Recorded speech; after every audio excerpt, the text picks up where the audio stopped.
Thomas Gomard, bonjour. Bonjour. Vous êtes directeur de l'IFRI, l'Institut français des relations internationales, et nous allons parler avec vous aujourd'hui des questions internationales dans la campagne électorale française. Alors commençons par l'actualité, en accueillant ce week-end le ministre des Affaires étrangères turc. La France a en quelque sorte rompu l'unité européenne. Elle s'est dissociée en tout cas des Pays-Bas qui avaient refusé l'entrée de leur pays à 2 ministres des Affaires étrangères. Qu'est-ce que ça veut dire, Thomas Gomard ? La première chose que ça veut dire, c'est ce que vous indiquez dans votre question, c'est-à-dire qu'il y a un manque d'unité européenne très frappant sur une question de première importance, puisque la Turquie reste candidate à l'entrée dans l'Union européenne, mais en même temps a pris une trajectoire depuis quelques années accentuée après la tentative de coup d'État du mois de juillet, de plus en plus, je dirais, hostile dans son discours, du moins à l'égard de l'Union européenne. Donc la première chose, c'est de souligner le manque de coordination, d'unité européenne sur une relation aussi cruciale que la relation avec la Turquie. Puis la deuxième chose, c'est aussi de souligner les réactions qui ont été différentes selon les candidats à l'élection présidentielle, même si la plupart d'entre eux condamnent au fond ce meeting qui pose effectivement un problème. Sauf Benoît Hamon, hein, je crois. Benoît Hamon qui effectivement a une approche un peu différente, mais ce qui pose effectivement un problème sur la nature de ce type d'exercice, c'est-à-dire que est-ce qu'il faut imaginer toujours la réciprocité en question internationale, c'est-à-dire est-ce qu'on imagine des meetings tenus par des ministres des Affaires étrangères de l'Union européenne en Turquie? Probablement pas. Vous avez publié, Thomas Gomard, en compagnie de Thierry de Montbrial, cet ouvrage qui s'appelle Notre international. Alors, je voulais qu'on revienne un petit peu sur le cœur de votre livre. Les questions internationales ont été très très peu présentes dans la campagne électorale française. Par ailleurs, on a l'impression d'un immense décalage entre la médiocrité du débat de cette campagne et les attentes immenses de la communauté internationale qui aujourd'hui a vraiment besoin de la voix de la France, puissance militaire, puissance nucléaire, membre de sécurité, membre permanent du Conseil de sécurité de l'ONU. Qu'est-ce que ça veut dire, ça aussi ?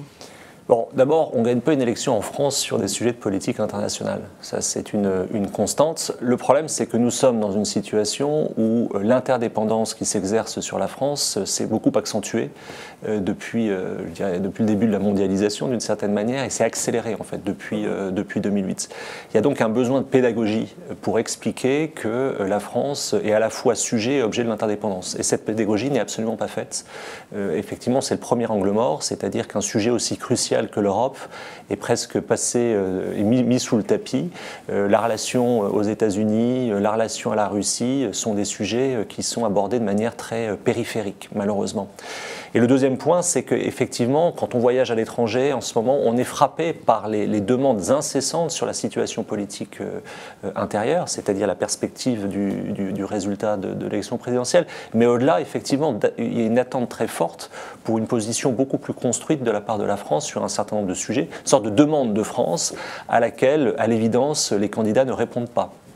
Et quels sont parmi ces candidats ceux qui s'impliquent le plus dans les questions internationales ? C'est assez difficile de répondre à ça. Ceux qui ont une doctrine la plus travaillée, d'une certaine manière, c'est Marine Le Pen et Jean-Luc Mélenchon, pour lesquels, justement, la notion d'intérêt national est très présente dans le discours. Alors, sans rentrer dans le détail de leur campagne, de leurs programmes respectifs, ce qui est frappant, si vous voulez, c'est que, même si la notion d'intérêt est prise très différemment par Marine Le Pen et Jean-Luc Mélenchon, ils arrivent à des conclusions opérationnelles relativement proches. C'est-à-dire, d'une part, mesures protectionnistes, d'autre part, sortie référendum sur l'Union européenne en ce qui concerne Marine Le Pen, éloignement vis-à-vis de l'OTAN et alliance stratégique avec la Russie. Ce sont des choses qui s'observent de manière différente chez les deux candidats. Pour François Fillon et Emmanuel Macron, il y a effectivement la vraie question centrale et sous-jacente, c'est celle du rapport à l'Allemagne et donc de l'avenir de la construction européenne après le Brexit et après l'élection de Donald Trump. Et là-dessus, effectivement, on est davantage sur une approche de continuation, du moins dans le discours, et une approche qui consiste à dire que rien n'est possible en fait en matière de politique étrangère pour la France France sans un minimum de proximité avec Berlin. Oui. Alors, donc depuis le Brexit, la question européenne requiert un véritable traitement d'urgence. Est-ce que vous pensez que si on met de côté les deux candidats dont vous venez de parler, est-ce que les principaux candidats aujourd'hui, de la droite et de la gauche et du centre, enfin en tout cas François Fillon et Emmanuel Macron, est-ce qu'ils ont le poids, l'envie, l'énergie nécessaire pour porter le renouveau de ce projet européen? Bon, dans le discours de campagne, à l'évidence, non. C'est-à-dire que ce n'est pas du tout quelque chose de fédérateur. Je ne pense pas malheureusement que la campagne pourra se gagner sur un projet européen. Donc pour l'instant, il y a une sorte d'ellipse au fond du vrai de ce sujet. Maintenant, il va y avoir le réveil le 8 mai au matin. Et le 8 mai au matin, une des premières questions, c'est le discours qui sera tenu à Berlin. Et encore une fois, avec une attente très forte de Berlin, qui est est-ce qu'on continue est-ce qu'on continue sur une intégration plus forte et peut-être avec un nombre plus limité de pays, notamment essayer de progresser en termes de convergence fiscale, par exemple, et de créer une masse critique franco-allemande pour justement avoir une position plus forte vis-à-vis des États-Unis en termes de politique commerciale, ça c'est quand même un des grands sujets, ou vis-à-vis de la Chine également en termes de politique commerciale. Donc si vous voulez, je pense qu'il faut distinguer la campagne actuelle qui élude tous ces sujets, parce que c'est une campagne qui est en train de s'enferrer dans des questions très subalternes, de la réalité des engagements internationaux et européens de la France qui se posera dès le 8 mai au matin. Alors, Thomas Gomart, depuis le Brexit et l'élection de Donald Trump à la Maison-Blanche, la relation qui a très longtemps été privilégiée entre les États-Unis, la Grande-Bretagne et la France a été en quelque sorte perturbée.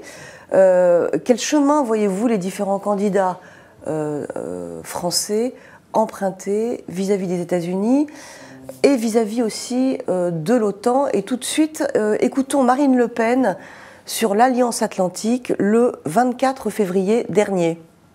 Les liens historiques qui nous lient avec les États-Unis depuis la guerre d'indépendance ne nous interdiront pas de sortir du commandement intégré de l'OTAN. L'OTAN réduit sans cesse l'autonomie stratégique de la France, en ramenant ses industriels au rang d'équipementiers, en subordonnant ses armes à des normes sous contrôle étranger, en lui dictant ses alliances, des embargos et des soumissions qui ne sont ni dans son intérêt, ni dans ses valeurs. Thomas Gomart, quitter le commandement intégré de l'OTAN, ce n'est pas quitter l'Alliance Atlantique. Oui, c'est une différence assez fondamentale, c'est-à-dire ça serait revenir au fond à la situation avant 2009 et effectivement ça serait de donner une sorte de signification gaullienne de la part de Marine Le Pen. Maintenant, le problème, si vous voulez, que ça pose, c'est qu'en réalité, il y a une certaine facilité de la classe politique française à alimenter un anti-américanisme systématique, alors même que la relation avec les États-Unis et Londres, alors Marine Le Pen parlait de la guerre d'indépendance sans remonter jusque-là, mais se noue en 1917, au fond à partir de la fin de la Première Guerre mondiale. Il y a une relation très spécifique qui se crée entre ces trois pays, trois démocraties. Et je pense que c'est effectivement à la fois une question d'intérêt et de valeur. Et dans la continuité historique, je crois que ce qu'il faut rappeler également, c'est que la première décision du général de Gaulle en 1958, c'est précisément d'établir un mémorandum sur l'OTAN à 3, c'est-à-dire d'essayer de mettre la France au même niveau que Londres dans son rapport à Washington. Peut-être ce que l'opinion ignore, c'est qu'en fait, nous sommes aujourd'hui dans une étroitesse de relations qui a été effectivement accentuée depuis 2009 avec Washington, en particulier pour tout ce qui a trait au contre-terrorisme, au partage d'informations, et que c'est à la fois cette tendance-là qui est sous-jacente et en même temps, effectivement, un positionnement depuis 2009 qui empêche la France peut-être d'avoir un pas de côté sur un certain nombre de dossiers, pas de côté qu'elle avait su utiliser précisément de la période 66 jusqu'à 2009. Alors la Russie maintenant, on a noté depuis quelques mois des efforts de la part du Kremlin d'influencer les campagnes électorales aux États-Unis ou dans certains pays européens. En France, c'est visiblement Emmanuel Macron qui en a été la première victime. Écoutons François Fillon sur Europe 1 le 23 novembre 2016. C'est le plus grand pays du monde en surface. Il a une culture profondément européenne. Il a des richesses naturelles très importantes et il est dangereux parce qu'il est bourré d'armes nucléaires et qu'il n'a jamais connu la démocratie. La question qui est posée, c'est est-ce qu'on essaye de stabiliser la Russie et de l'ancrer en Europe ou est-ce qu'on s'en fiche de l'isoler, de la provoquer et mieux encore de la pousser vers l'Asie, qui est notre véritable problème? Parce que les menaces pour l'Europe à moyen et long terme, c'est pas la Russie. La Russie est en rien une menace économique, une menace financière. La menace, c'est quoi? C'est la Chine. Donc Barack Obama s'est trompé. Thomas Gomart, est-ce que le Kremlin a un favori en France? C'est difficile de répondre à la place du Kremlin. C'est une question qu'il faudrait poser à l'ambassade de Russie à Paris. En tout cas, le Kremlin a manifesté effectivement une certaine sympathie pour des candidats et se livre de manière assez globale à des opérations d'influence qui passent en partie par le cyber.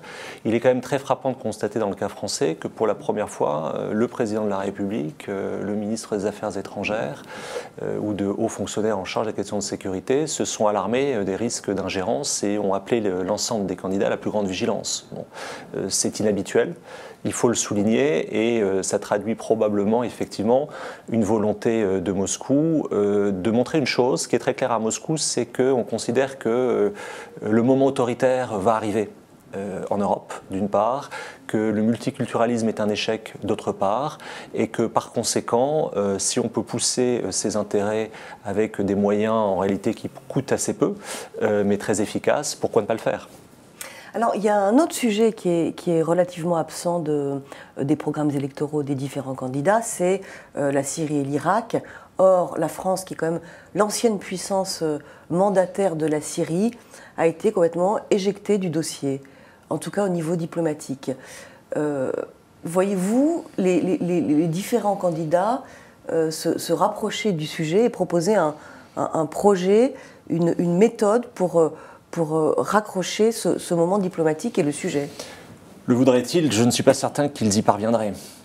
Parce que, effectivement, la succession d'erreurs de la diplomatie française a conduit à une marginalisation illustrée par la négociation d'Astana, lancée sous l'égide de Moscou, de Téhéran. Donc maintenant, la question est la suivante, c'est comment rentrer dans le jeu à nouveau en Syrie. Mais avant cette question, je pense qu'il y en a une qui est peut-être plus facile, et entre guillemets plus facile, mais plus immédiate, c'est comment conserver aussi de l'influence au Liban. Là, il y a un nombre important de ressortissants français. Il y a aussi une tradition, l'ancienne puissance que vous indiquiez. Et je crois que malheureusement, la succession d'erreurs produit un effet de perte d'influence au Levant dans son ensemble. À mon sens, les candidats devraient beaucoup travailler sur le Liban. Je note d'ailleurs que certains d'entre eux ont fait des visites. Et puis ensuite, travailler dans deux directions tout à fait cruciales, qui pour le coup, la première est un des succès de la diplomatie française au cours de ces dernières années, c'est l'Iran. C'est-à-dire que l'accord de juillet 2015 est probablement la seule bonne nouvelle en politique internationale au cours des derniers mois. Et donc la manière d'encourager le retour de l'Iran sur la scène internationale me semble un objectif prioritaire pour la diplomatie française. Et la Turquie, on y revient, c'est-à-dire qu'il n'y a pas de solution durable au Levant sans implication de la Turquie, alors même que nous avons des relations très tendues avec l'événement récent. Merci Thomas Gomart. La Turquie, c'était le début de ce talk et donc ce sera aussi la fin de ce talk. Merci beaucoup Thomas Gomart. Merci.